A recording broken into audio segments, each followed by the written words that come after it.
밤중에 여호와께서 애굽 땅에서 모든 처음 난 것 곧 왕위에 앉은 바로의 장자로부터 옥에 갇힌 사람의 장자까지와 가축의 처음 난 것을 다 치심해.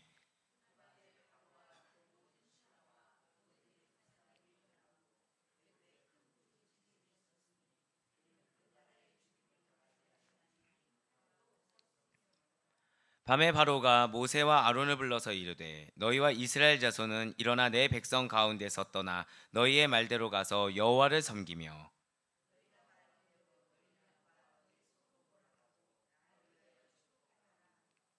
애굽 사람들은 말하기를 우리가 다 죽은 자가 되도다 하고 그 백성을 재촉하여 그 땅에서 속히 내보내려 하므로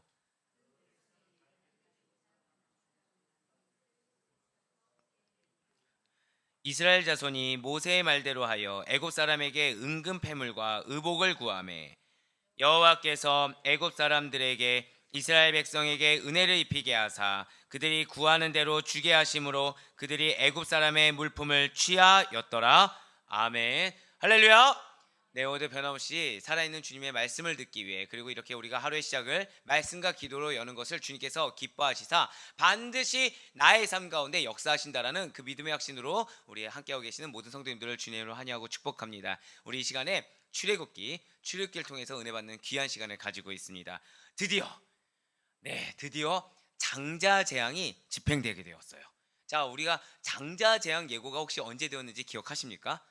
네, 예? 언제요? 언제? 예, 지난주 화요일이었어요. 자, 오늘 무슨 요일이죠? 화요일. 일주일 만에.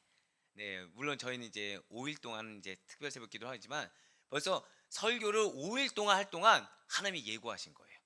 하나님이 규례를 말씀하신 것입니다. 그러니까 5일 동안 지금 장자재앙을 시행하셨습니까? 안 하셨습니까? 아직 안 했어요. 근데 이제 드디어 장자재앙이 집행된 것입니다. 지난주 화요일에 말씀드렸던 대로 장자재앙이 예고된 이후에 유월절과 무교절에 대한 규례와 준수에 대해서 하나님께서는 5일이라는 시간 동안 우리로 하여금 선포하게 하셨어요. 그리고 이제 오늘 본문 말씀을 통해서 애굽의 10재앙 중에 마지막 재앙입니다. 최악의 재앙이에요. 10번째 재앙이 장자재앙이 집행되게 된다라는 것이죠. 그리고 이에 반해 이스라엘 백성들은 출애굽을 준비하게 된다라는 것입니다. 이전까지 모세는 하나님의 명령을 이스라엘 백성들에게 부지런히 전했어요. 하나님 말씀하시면 그대로 시행했다는 것이죠. 그리고 하나님의 말씀대로 이스라엘 백성들은 신속하게 양을 잡아서 양의 피를 이렇게 문설주에 바르는 유월절 예식을 행하였다는 것입니다. 그렇게 굉장히 숨가쁜 시간이 흐르고 흘러서 이제 드디어 심판의 시간이 임했다는 거예요. 더 이상 예고가 아닙니다. 더 이상 준비할 수 있는 시간도 없어요. 더 이상 기회가 주어지지 않는다라는 거죠. 이제 심판의 때가 다가왔다는 것입니다. 먼저 오늘 본문 29절 말씀을 우리 다 같이 한 목소리 읽도록 하시겠습니다. 29절 말씀입니다. 시작. 밤중에 여호와께서 애굽 땅에서 모든 처음 난 것 곧 왕위에 앉은 바로의 장자로부터 옥에 갇힌 사람의 장자까지와 가축의 처음 난 것을 다 치심해. 아멘. 그렇습니다. 지금 말씀하시자마자 장자재앙이 조금도 지체하고 있지 않아요. 매우 신속하게 진행된다는 것이죠. 진실로 모든 하나님의 말씀은 당신이 원래 정하셨던 그대로 당신의 방법과 당신의 때에 반드시 신속하게 이루어진다는 사실을 믿으며 나아갈 수 있는 여러분과 제가 되길 간절히 소망합니다.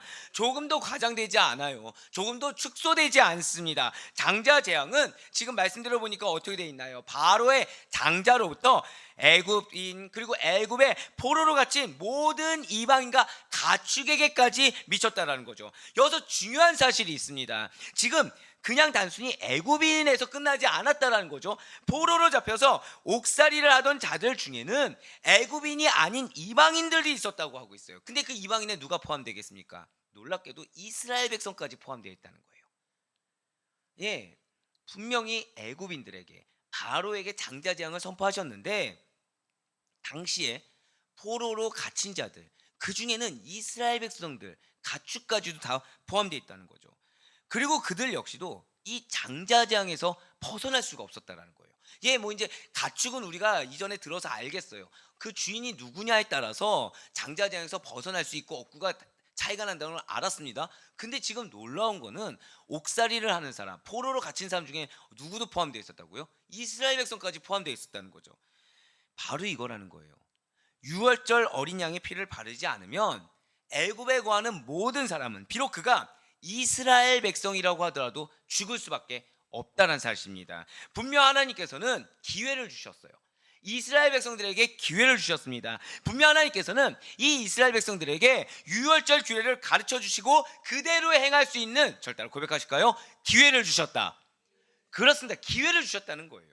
하나님이 말씀하셨고 그 말씀을 듣고 시행하고 그 말씀을 듣고 돌이킬 수 있는 기회를 주셨습니다. 그렇지만 아무리 이스라엘 백성이라고 하더라도, 아무리 선민이라고 하더라도 하나님께서 명령하신 그대로 행하지 않고 임의로 내가 원하는 대로 살아간다고 한다면 결코 살아날 수가 없다는 거예요. 결코 구원에 이를 수가 없고 결코 우리가 바라는 승리의 길로 나아갈 수가 없다는 것이죠. 유월절 어린 양의 피를 문설주에 바르라, 이 명령을 거부한다고 한다면 아무리 이스라엘이라고 하더라도, 아무리 선민이라고 하더라도 장자재앙에서 결코 자유로울 수가 없다는 것이죠. 진실로 하나님 앞에서는 이스라엘이라는 혈통이나 성도라는 이름이 중요한 것이 아니라 하나님의 말씀에 순종하는지, 하나님의 말씀에 불순종하는지의 여부가 중요하다는 사실을 이 시간 놓치지 마시길 바라겠습니다. 여기서 정말 우리가 두려워야 될 것은, 어제 우리가 우슬초와 백향목에 대해서 말씀 나누지 않았습니까? 내가 우슬초와 같은 자였어요. 근데 하나님이 써주셔서 귀하게 가치 있게 되었어요. 백향목같이 되었어요. 근데 중요한 것은 하나님께서 그렇게 해주셨는데 정작 내가 불순종한다고 한다며 이 얼마나 안타깝겠습니까? 기껏 하나님이 무가치한 자를 가치 있게 올려주셨는데 내가 그 하나님 말씀에 불순종해버린 거예요. 하나님 말씀하신 대로 행한 것이 아니라 내 임의대로, 내 생각대로, 내가 원하는 대로 해버렸어요. 다시 재앙에서 자유롭지 않은 죄인 된 상태로 내가 그대로 전락해버린다고 한다면 이 얼마나 안타깝겠습니까? 나더러 주여 주여 외치는 자를, 나는 그를 모른다라고 주님께서 말씀하실 수 있다는 사실을 놓치지 않을 수 있는 여러분과 제가 되길 간절히 소망합니다. 진실로 성도는 누구이겠습니까? 절 따라 고백하실게요. 말씀을 믿고 말씀에 순종하는 자. 말씀을 믿고 말씀에 순종하는 자가 성도입니다. 교회에 발을 들인다고 해서 성도가 아니에요. 예수님을 믿어야 됩니다. 예수님을 믿음을 행함으로, 순종함으로 증명해 보여야 되는 것입니다. 이게 성도의 마땅한 책무인 줄 믿으시길 바라겠습니다. 만약에 근데 그렇지 않고 내 임의대로 불순종을 하는 거예요. 나는 불순종인 줄 인정하지 않았어요. 하지만 하나님께서 분명히 10이라고 명령하셨는데 스스로 임의로 5를 했습니다. 스스로 임의로 8을 했어요. 하나님 보시기에는 그거는 다행한 것이 아니야 라고, 불순종이야 라고 얘기해 버리셨어요. 근데 그러한 불순종의 죄가 점점 계속되어 반복되고 있는 거죠. 그 죄가 첩첩이 쌓여서 태산같이 짓누르고 있다. 그러면 더 이상 사실상 성도라고 말하기조차 민망하다라는 거예요. 우리 주님께서는 나의 음성을 듣고 따르는 자가 나의 양이다, 내 음성을 듣고 나를 따르지 않는 자는 나의 양이 아니다라고 말씀하지 않으셨습니까? 그래서 요한복음 10장 27절 말씀 통해서 이렇게 말씀하신 거예요. 내 양은 내 음성을 들으며 나는 그들을 알며 그들은 나를 따르느니라. 양은 어떤 자라고요? 절 따라 고백하실게요. 예수님을 따르는 자. 그렇습니다. 양은 예수님을 따르는 자입니다. 양은 그냥 예수님을 아는 거에서 끝나는 것이 아니에요. 예수님의 음성을 듣고 멈춰 있는 것이 아닙니다. 양이라고 한다면 듣고 따르는 자, 양이라고 한다면 분별하여 그 나의 목자가 누군지 알고 따르는 자가 양인 것이지, 그냥 내가 알고서 멈춰 있다고 해서 양이 아니라는 사실을 믿으며 나아갈 수 있는 여러분과 제가 되길 간절히 소망합니다. 우리 아델포이교회의 모든 권속들은 행하는 자가 되길 바라요. 내 임의대로 행하는 것이 아니라 하나님의 말씀대로 행하는 자가 되길 소망합니다. 하나님의 말씀하신 그 길, 예수님의 그 길을 따라 나아갈 수 있는 자가 여러분과 제가 되어야만 된다는 것이죠. 그로 말미암아 하나님께서 너가 진정한 내 양이다, 너가 진정한 내 성도다라고 인정받으며 나아갈 수 있는 여러분과 제가 될 수 있길 간절히 소망합니다. 그렇습니다. 우리는 주님이 다시 오실 때까지, 그렇기 때문에 우리에게 말씀하신 바 무엇이겠습니까? 구원의 문이 열려있다. 아직까지 기회가 있다. 아직까지 우리로 하여금 하나님의 뜻대로 순종하여 그 결심해 줄 수 있는 기회가 있음을 깨닫고 한 영혼이라도 더 주님께로 인도할 수 있도록, 우리의 그 삶이 한 영혼에게 증거가 될 수 있도록 책임을 다해야 된다는 거예요. 제가 방금 뭐라 말씀드렸습니까? 책임을 다해야 된다고 말씀드렸어요. 맞습니다. 한번 저 따라 고백하실까요? 성도는 책임이 있습니다. 그렇습니다. 성도의 책임은 다른 것이 아니에요. 그리스도의 형상을 드러내야 됩니다. 말씀이 삶이 되는 것을 증명해 보여야 돼요. 성도는 우리의 모습을 통해서 다른 믿지 않는 자들이든 믿는 자들이든 예수님의 모습이 저런 모습이겠구나, 예수님의 향기가 어떤 것인지를 맡을 수 있어야 하는 책무가 있다는 거예요. 우리 스스로도 하나님 보시기에 정결하지 못한 부분이 있거나 회개해야 할 영역을 모른 척 넘기는 것이 아니라 기회가 있을 때 돌이켜야 된다는 거죠. 그런데 이 모습이 그리스도의 향기를 드러내게 된다는 거예요. 우리로 하여금 옆에 있는 사람이 뭐 그런 것까지 너 너무 이렇게 짓눌려 사는 거 아니야 라는 얘기가 나올 정도로 철저하게 하나님의 말씀에 매어 있는 삶, 그래서 회개함으로 정결하게 고람대오의 신앙으로 나아가는 삶을 통해서 우리는 그리스도의 향기가 드러나게 된다는 거죠. 사실 이 가운데 있는 분들 중에서 큰 잘못을 저지른 분이 누가 있겠습니까? 어떤 도덕법에 의해서 우리 중에서 그렇게 큰 죄를 저지른 자가 과연 누가 있겠습니까? 하지만 하나님의 기준에선 다르다라는 거죠. 하나님께서는 진실로 여러분들을 사랑하십니다. 믿으십니까? 그래서 여러분들을 향한 크고 놀라운 계획이 있으심을 믿으십니까? 그래서 여러분들에게 하나님의 기준에 다다르기를 원하신다라는 거예요. 여러분들에게 하나님이 원하시는 그 그릇과 마음판을 갖추기를 원하신다라는 거죠. 그래서 때로는 고난을 주십니다. 때로는 깨어짐을 주세요. 때로는 위로를 주십니다. 때로는 은혜를 끼쳐주세요. 그 이유가 다 무엇이라고요? 하나님께서 당신이 원하신 대로 쓰시기 위해, 그래서 궁극적으로는 하나님께 영광 올려드리고 하나님을 찬양하는 삶을 살게 하기 위해서 주님께서 그렇게 쓰기를 원하신다는 거예요. 여기에 주체는 누구이십니까? 하나님이라는 거죠. 우리가 아니라는 거예요. 내 생각, 내 처지, 내 감정 다 아니라는 것입니다. 하나님만이 기준이 되신다라는 거예요. 그 하나님께서 명하신 대로 따르는 거, 그 하나님께서 말씀하신 대로 따르는 거, 그것이 성도의 마땅한 책무이고 그것이야말로 하나님께 인정받을 수 있는 비결이 된다라는 것입니다. 그 가운데 진실로 하나님께서 정하신 때가 임해요. 그러면은 심판이 반드시 오게 된다는 거죠. 이미 정한 시간이 되면 아무리 회개하고 울부짖어도 구원받지 못한다는 것입니다. 아무리 회개하고 울부짖어도 돌이킬 수가 없게 된다는 거예요. 30절 말씀 한번 보시길 바랍니다. 그 밤에 바로와 그 모든 신하와 모든 애굽 사람이 일어나고 애굽에 큰 부르짖음이 있었으니 이는 그 나라에 죽임을 당하지 아니한 집이 하나도 없었음이었더라. 지금 장자 재앙이 있던 그 밤에 애굽 전역에, 단 한 군데도 예외 없이 애굽 전역에 무엇이 있었다고요? 큰 부르짖음이 있었다는 거예요. 그 나라에 죽임을 당하지 아니한 집이 단 하나도 없었다라고 지금 나와 있다는 거죠. 죽음의 아픔과 가족들과 사랑하는 사람들의 죽음을 지켜봐야 하는 안타까움이 가득한 장자재앙의 밤인 것입니다. 이 밤에 남아있는 것이 무엇일까요? 슬픔이에요, 괴로움이에요, 염려예요, 고통이에요. 그러한 부르짐이 가득하다라는 거죠. 단순히 장자 죽음이라고 했을 때 그 옆에 있는 사람들은 어떤 생각이 들었겠습니까? 내가 사랑하는 가족이 죽었다를 넘어서서 나도 죽을 수 있지 않을까라는 두려움이 있지 않았겠습니까? 죽음의 두려움이 임박했다라는 거죠. 죽음이 임한 것은 장자가 있는 집이나 초태생 가축이 있는 집안이었다는 거예요. 그렇지만 그들이 당한 죽음은 그들의 이웃들과 친인척들에게 커다란 슬픔으로 인하고 마치 모든 애굽인들의 집에 죽음이 임한 것 같은 국가적 재난 현장이 되었다는 거예요. 왜요? 말씀을 듣지 않아서. 왜요? 기회를 부여잡지 않아서.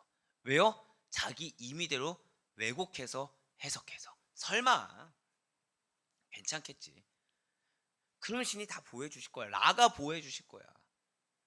깨졌어요. 믿고 싶지 않은 거예요. 왕이 알아서 해주시겠지. 하나님이 말씀하신 대로 행했으면 이스라엘 민족이 아니어도 구원받았습니다. 하지만 하나님 말씀대로 행하지 않았으면 이스라엘 민족이라도 구원받지 못했어요. 말씀대로 행하는 우리가 되길 간절히 소망합니다. 말씀대로 행하여서 하나님의 마음이 여러분들에게 슬픔으로 임하지 않기를 소망합니다. 그렇습니다. 이렇게 애굽의 곡소리가 넘쳐나게 되니까 그제서야 바로가 이스라엘 백성들을 서둘러 내보내려고 한다는 거죠. 자, 여러분들은 지금 열지장까지 다 보셨어요. 이전에 바로가 정신 차릴 만한 일들이 없었나요? 있었어요. 죽음에 임박한 상황까지 몰아갔어요. 근데 정신을 차리지 않았어요. 근데 실제적으로 자신의 장자가 죽게 되니까 그제서야 정신 차린 척 했어요. 그제서야 아이쿠 화들짝 놀랐어요. 그래서 이스라엘 백성들을 서둘러 내보내려고 한다는 거죠. 중요한 건 이 마음은 어땠을까요? 인정이 아직 안 되고 있습니다. 이 내용이 31절부터 33절까지 기록되어 있어요. 밤에 바로가 모세와 아론을 부릅니다. 그 31절부터 32절까지 뭐라고 하죠? 이스라엘 자손과 모든 가축을 데리고 가고, 자, 뭐라고 합니까? 자신을 위해 축복하라는 거예요. 지금 회개했습니까? 회개하지 않았어요. 잘못을 인정하지 않았어요. 여전히 나를 위해 축복하라는 겁니다. 나에게 더 이상 저주가 임하지 않게 만들라는 겁니다. 애굽 사람들도 자신들 모두가 죽게 될 것 같은 두려움이 임하니까 그제서야 이스라엘 백성들을 속히 내보내려고 한다는 거죠. 이 전까지 내보내려고 했습니까? 아니요, 모른 척했어요. 수수방관했어요. 왜요? 자신들 편했으니까요. 바로 왕이 정신을 못 차리면 누군가라도 정신 차려서 자기라도 이스라엘 백성들을 내보내려는 뭔가 의지라도 보였어야 되는데, 애굽인들도 어떤 자였다고요? 방관자였습니다. 저는 우리 사랑하는 아데포의 성도님들이 이러한 신앙의 문제에 있어서 방관자가 아니길 간절히 소망합니다. 복음의 문제 앞에 결단하고 내일인 것처럼 나설 수 있는 믿음의 담대함이 여러분과 저희 것이길 소망해요. 하다못해 기도로라도 애통하는 심정으로 기도하며 나아갈 수 있길 소망합니다. 혹시 가족 중에 믿지 않는 자가 있습니까? 근데 그 가족과 다툼이 싫어가지고 가만히 있는 방관자로서 하나님의 마음에 슬픔이 되지 않기를 소망합니다. 내 직장 동료 가운데 믿지 않는 자가 있습니까? 근데 그 믿지 않는 자가 너무 능력이 좋아서 괜히 복음을 증거했다가 이 친구가 나가서 손해를 볼까봐 그런 걱정이 우리의 걱정이 아니길 소망합니다. 예, 맞아요. 실제적으로 이런 사업주들을 많이 보게 됩니다. 하지만 중요한 것은 그 사업장은 누구의 사업장입니까? 맞습니다. 전 여러분들을 너무 사랑해요. 왜냐하면 여러분들은 그 사실을 너무 잘 알고 있고 지금 그렇게 고백을 하고 있거든요. 여러분들의 사업장, 여러분들의 가정의 주인은 하나님이신 줄 믿으시길 바랍니다. 내가 하려고 하면 한계가 있어요. 하지만 하나님이 하시면 한계가 없으십니다. 내가 하면 유한합니다. 하지만 하나님이 하시면 영원무궁하게 됩니다. 전지전능한 하나님께서 여러분들의 가정을 돌보시고 여러분들의 사업장을 돌보심을 먼저 믿으시길 바라요. 그러면은 그 직원들을 붙여주는 거, 내 자녀들과 내 배우자와 내 부모님이 변화되는 거 다 누구의 영역입니까? 하나님의 영역이죠. 근데 중요한 것은 그 하나님이 절대로 고백하실게요. 나를 사용하길 원하십니다. 그거를 믿으셔야 된다는 거예요. 그래서 저는 여러분들이 믿음의 방관자가 아니길 소망합니다. 옆에 있는 지체가 믿음이 연약했을 때 담대히 선포할 수 있어야 돼요. 담대히 권면할 수 있어야 됩니다. 그렇지만 그게 그 영혼을 돌보는 사랑하는 마음으로 하셔야 돼요. 안 그러면 정죄가 됩니다. 하지만 사랑하는 마음으로 권면하면 말 그대로 권면이 되는 건데, 사랑이 없이 그냥 내가 알고 있는 지식 가운데서 정답만을 들이민다. 기억하셔야 돼요. 저는 선교학을 했습니다. 선교학에서 가장 중요한 것은 상황화라는 게 있어요. 상황화. 이게 뭐냐면 그 지역의 상황에 맞추어서 복음을 증거해야 된다고 했습니다. 그러면은 우상을 숭배하는 얘기일까요? 아니에요. 상황화의 가장 기본 베이스는 절대 고백하실게요. 아가페 사랑. 이거예요. 아가페 사랑. 그 영혼들을 향한 안타까운 마음, 하나님의 마음으로 사랑하는 거, 이게 가장 기본입니다. 즉 여러분들이 여러분들의 가정과 사업장 가운데 여러분들이 먼저 아가페 사랑을 품으셔야 돼요.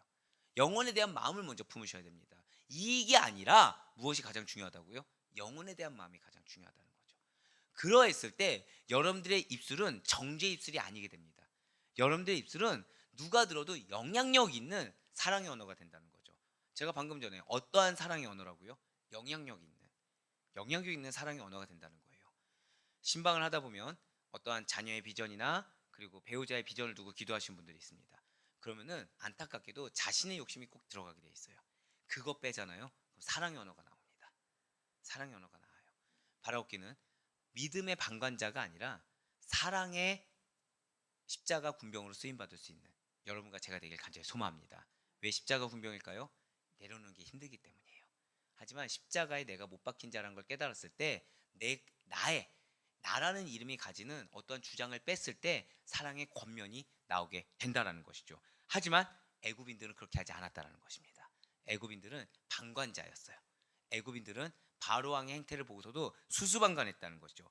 그렇기 때문에 애굽인들은 하나님의 재앙이 자신들의 생사의 문제임을 인식하게 되었을 때서야 지체 없이 하나님의 명령을 따를 수가 있었다는 것입니다. 만약에 애굽인들과 바로가 조금이라도 그 사실을 일찍 깨달았다고 한다면, 아니 조금이라도 먼저 받아들였다고 한다면, 아니 최소한 이스라엘 백성들이 노역에 고대하고 있었을 때, 그때 모세의 말을 들었을 때 그 영혼에 대한 사랑의 마음이 조금이라도 있었다고 한다면 결코 장자를 잃는 슬픔은 겪지 않았을 것입니다. 하나님을 두려워하지 않고 그분의 심판을 가볍게 여겼던 바로와 애굽인들의 교만이 그들 자신을 비참한 지경으로 몰아넣었다는 거예요. 그렇습니다. 하나님의 말씀을, 하나님의 심판을 결코 가볍게 여기서는 안 된다는 거죠. 그것은 단순히 옳고 그름의 상벌을 가리는 문제가 아니라는 거예요. 살고 죽는 문제인 것입니다. 영생과 영벌을 처해지는 문제라는 거예요. 하나님께서 마지막 심판에 행하실 때 세상 그 누구도 심판에서 벗어날 자는 없다라는 것이죠. 하나님께서 여러분들에게 사명을 주셨을 때 그 사명을 보시는 분이 하나님이시라는 사실을 기억해야 돼요. 많은 중직분들이, 특히나 이제 중직자분들이 여기에서 많이 놓치곤 합니다. 많은 중직자분들의 기준이 하나님이 아닌 경우가 많아요. 기준이 무엇이 되나요? 내 입지, 내 상황, 이게 가장 중요해진다는 거죠. 저는 우리 아대포이 교회에서 너무 감사했던 거는 단 한 분도 성도로서 시작하겠습니다라는 말씀을 안 하신 분이 없어요. 이 가운데서는 다 직분들이 있으셨습니다. 집사 직분이 있으셨고, 권사 직분이 있었고, 장로님도 계셨고 다 있어요. 근데 그분들이 직분을 중요하게 여기지 않더라는 거죠. 무엇을 중요하게 했습니까? 하나님 앞에서의 성도로서 자세를 견지하는 모습에 저는 감동했다는 것입니다. 그 모습을 끝까지 놓치지 않을 수 있는 우리가 되길 간절히 소망합니다. 저 역시도 고백했죠. 저도 목사이기 전에 무엇이라고요? 성도다. 저 먼저 하나님 앞에 바로 서야 된다고 고백하지 않았습니까? 우리는 아델포이 교회입니다. 아델포이가 무엇이라고요? 형제들아, 성도들아, 이 뜻이었어요. 왜 이 우리에게 교회명을 주셨는지 잊지 않을 수 있는 우리가 되길 소망합니다. 그렇습니다. 우리는 하나님 앞에 서 있어야 됩니다. 하나님의 말씀 앞에 서 있어야 돼요. 하나님께서 우리에게 사명을 주신 것이 얼마나 중요한지, 그 사명이 누가 주신 것인지를 놓치지 않는 성도로서의 자세를 우리는 견지할 수가 있어야 된다는 거죠. 하나님께서 보통 우리에게 복음을 증거하라고 할 때 그것이 얼마나 엄중한지를 우리 먼저 느낄 수가 있어야 된다는 것입니다.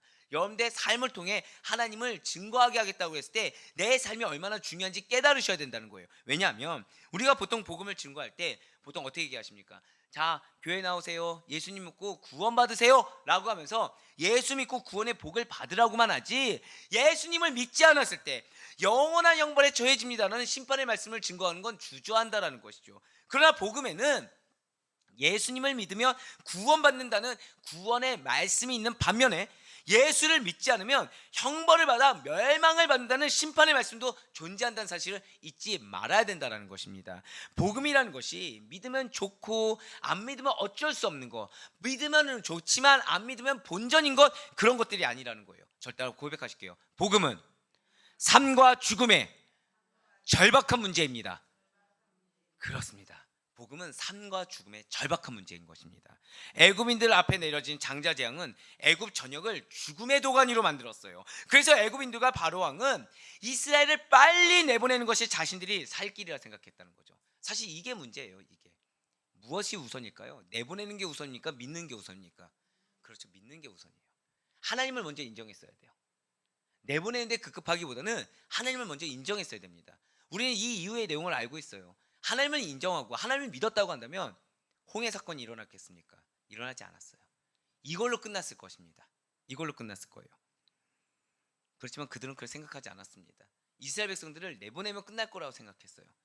그래야 이스라엘은 속히 애굽 땅에서 나가려 한 애굽인들의 요청을 듣고 곧바로 출애굽을 준비합니다. 하나님이 명하신 대로. 그리고 이제 먼 길을 떠나야 하는 이스라엘 백성들은 은과 금으로 만들어진 보석과 가구들, 그 기구들을 애굽인들에게 요구했어요. 그렇지만 이러한 요구들이 결코 자신의 탐욕을 채우기 위한 것이 아니었다라는 것이죠. 앞으로 펼쳐질 광야 세월을 두려워해서 은금 패물을 요구한 것도 아닙니다. 그러니까 나의 욕심을 채우기 위한 것도 아니고요. 나중에 내 앞의 미래를 염려해서 보험 삼아 받으려고 한 것도 아니었어요. 오직 하나님의 명령에 따라 모세 말에 순종하여 즉시로 따른 거라는 거죠. 이렇게 이스라엘 백성이 구했던 물질이 어떻게 쓰임받습니까? 후에 하나님의 성소를 짓는 데 쓰였음을 우리는 너무나도 잘 알고 있어요. 즉 이스라엘 백성들의 요구가 정당한 것이었으며 개인적인 이익을 추구하려고 구한 것이 아니었다는 것이죠. 그렇습니다. 사실 이 부분이 너무나도 감사했어요. 왜냐하면 여러분과 저 역시도 이 땅에서 수고하고 일한 대가로 얻은 물질에 대해서 부정적인 시각을 가질 필요가 없다라는 거예요. 하나님께서 여러분들에게 물질의 축복을 허락하심을 믿으시길 바라겠습니다. 천지 만물의 주인 되신 하나님께서 여러분과 저에게 노동하여 수고한 대가를 주신 것이기 때문에 부정적인 시각을 가질 필요가 없다라는 거예요. 다만 중요한 것이 있다는 거죠. 여러분과 제가 그 물질의 주인이 아니라는 것입니다. 우리의 물질은 주님의 것입니다. 믿으십니까? 우리는 그 주님의 것을 잠시 맡은 청지기로서 물질을 절대 고백하실게요. 하나님의 영광을 위해, 바로 그렇습니다. 오직 하나님의 영광을 위해 사용되어야 된다 사실을 잊지 않으며 나아갈 수 있는 여러분과 제가 되길 간절히 소망합니다. 진실로 여호와 하나님께서는 이스라엘 사람들이 구하는 것을 애굽 사람들로 하여금 줄 수 있도록 도와주셨어요. 그리고 하나님께서 이렇게 이스라엘 백성들에게 애굽 사람들의 물품을 취하게 하신 이유가 후에 성소를 짓는 것 외에 또 있다는 것이죠. 그것은 무엇이겠습니까? 이스라엘 백성들이 애굽에서 강제 노역을 한 것에 대해서 이제 정당한 대가를 받도록 만들어 주셨다는 거예요. 또한 이스라엘이 여호와의 군대로서 하나님의 십자가 군병으로서 애굽의 바로와 싸워 이겼기 때문에 전리품의 차원에서 취할 수 있도록 도와주셨다는 거죠. 이 두 가지 이유 모두 다 하나님의 특별한 간섭하심, 특별한 역사하심이 아니었으면 이스라엘 백성들이 도저히 받을 수가 없었던 것들입니다. 그렇습니다. 우리 역시 마찬가지라는 거예요.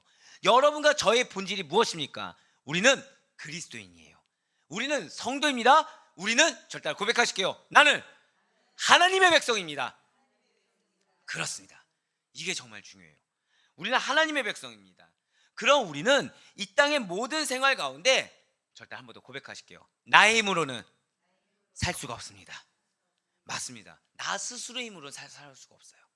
아무리 스스로의 힘으로 열심히 하려고 해도 계속해서 실수가 나옵니다. 실패가 나옵니다. 뭔가 부족함이 나오게 돼요. 내 계획과 다른 것을 경험하게 돼요.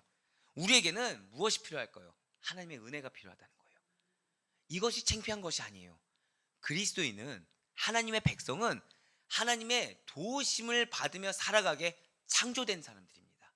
그러니까 부족한 부분, 연약한 부분이 드러나는 게 당연해요. 왜요? 그 연약한 부분에 하나님의 도우심이라는 놀라운 은혜를 덧입어야 되기 때문이라는 것이죠. 그래서 여러분들이, 그래서 어제 메시지가 우슬초였던 거예요. 내가 우슬초냐는 건 정말 중요하지가 않습니다. 우리 그렇게 창조된 피조물이에요. 우리 그렇게 만들어진 존재들입니다. 왜요? 하나님의 도우심이 반드시 필요하게, 그래서 우슬초가 백향목이 되는 놀라운 은혜를 덧입어서 그러한 우리의 모습을 통해 다른 사람들이 하나님의 영광을 볼 수 있게 만들어진 존재이기 때문이라는 것이죠. 그분의 간섭하심이 필요한 존재들입니다. 그분의 보호하심이 필요한 존재들이에요. 그리고 그러한 필요를 당연히 하나님께 간절히 필요를 구할 수가 있어야 된다는 거죠. 그거에 대해서 이거는 하나님 기뻐하지 않을 거야, 이건 세상적인 것 같아, 이거 정말 기뻐하겠어, 내가 판단할 이유가 없다라는 것입니다. 다만 내 마음을 먼저 감찰할 수 있어야 돼요. 이게 내 탐욕을 위한 것인지, 내 욕심인지, 내가 내려놓지 못한 집착인지, 아니면 정말 이게 하나님의 영광을 위한 것인지, 이게 정말로 하나님 기뻐하시는 것인지, 이런 분별은 필요하겠죠. 하지만 그 분별조차도 기도 가운데 할 수 있어야 된다는 거예요. 기도 가운데 깨달음을 받았을 때 어떻게 해야 됩니까? 즉시로 회개하시면 됩니다. 여기서 또 갑자기 기도의 형식을 맞추겠다고 회개는 앞에 하라고 했으니까 이거 중간에 마음 주신 건 나중에, 그게 아니라 그 즉시로, 마음 받는 즉시로 회개하면 됩니다. 제가 계속 말씀드리잖아요. 제 금식 기도의 3분의 2가 뭐라고요? 회개입니다. 그러면 저는 앞에 3분의 2니까 뭐 40일을 하면은 30일 동안 회개를 막 한 다음에 10일 동안 간구를 하겠습니까? 아니에요. 간구합니다. 깨달음을 주세요. 그럼 또 회개해요. 간구합니다. 또 연약함을 보면 또 회개해요.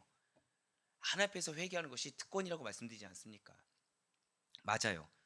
그 회개함 가운데 나에게 정말 필요한 게 무엇인지 깨닫게 하십니다. 그럼 그 간절한 필요를 하나님께 구하면 되는 거예요. 그 가운데 주님께서는 마치 이스라엘 백성들과 같이 당신의 나라를 위해서, 그리고 우리의 믿음의 인내와 노력과 헌신에 대한 보상으로 영적 전쟁에 대한 전리품을 반드시 취하게 해주실 것을 믿으며 나아갈 수 있는 여러분과 제가 되길 간절히 소망합니다.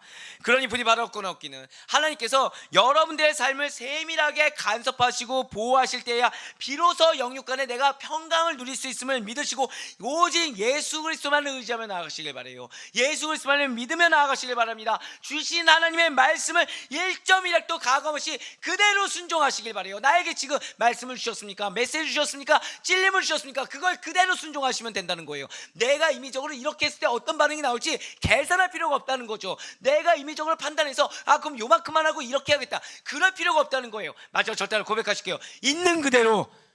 그렇습니다. 있는 그대로 순종하며 나아가는 여러분과 제가 되길 간절히 소망합니다. 그 가운데 하나님께서는 여러분들을 향한 놀라운 역사하심을 예비하셨음을 믿으시길 바라요. 여러분들을 간섭하길 원하십니다. 여러분들을 주장하시길 원해요. 여러분들을 보호하시길 원하십니다. 오늘 하루 그러니 바라옵기는 그러 하나님의 간섭하심을 경험하시고 그러 하나님의 놀라운 역사하심을 경험하시며 그 가운데 여러분들을 어떻게 보호하고 계신지를 실제로 경험하시는 가운데 여러분들의 모습을 통하여 구원받은 자가 하나님 나라의 백성이 어떻게 쓰임받고 어떻게 받는지를 증명하며 나아갈 수 있는 놀라운 간증의 축복의 통로가 될 수 있는 오늘 하루가 될 수 있기를 주님의 이름으로 간절히 축원합니다.